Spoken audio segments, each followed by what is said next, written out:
Ben getireyim. Git tüp getir. Git bir tüp getir gel. Bırak onu, onu bırak. Hayatım ben sen. Hadi bakacağım ben tamam.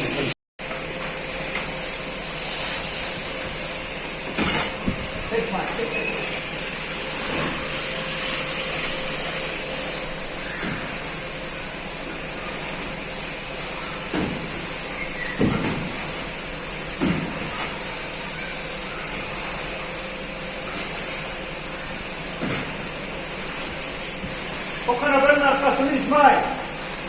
O kanapeyi çevir tamamdır. Bir şey yok. Ünlü elbette. Al.